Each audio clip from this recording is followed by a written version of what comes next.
সবাই বলল বই ছাপাও আকাশ, তবেই না লেখক হবে। কিন্তু আমি বেছে নিয়েছি এক নতুন পথ।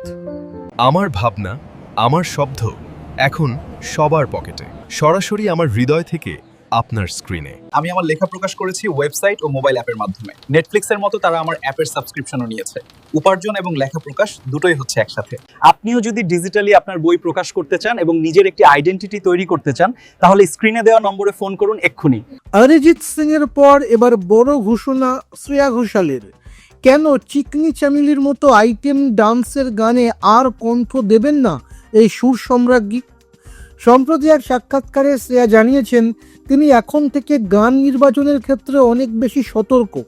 একটা সময় না বুঝেই অনেক গান গেয়েছেন তিনি, কিন্তু এখন তার মনে হয় কিছু গানের কথা নারীদের জন্য অসম্মানজনক বা অবজেক্টিফাই করার মতো।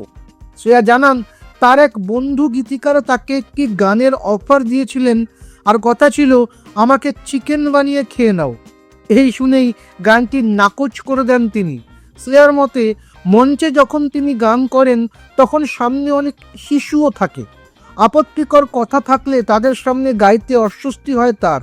তাই ভবিষ্যতে আর কোনো সাজেস্টিভ গান রেকর্ড না করার সিদ্ধান্ত নিয়েছেন তিনি। শিল্পীর এই সাহসী সিদ্ধান্তকে আপনারা কিভাবে দেখছেন কমেন্ট করুন।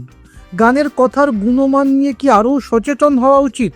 আপনাদের মতামত জানান এবং সিনেদুনিয়ার আরও আপডেট পেতে সাবস্ক্রাইব করুন এই চ্যানেল।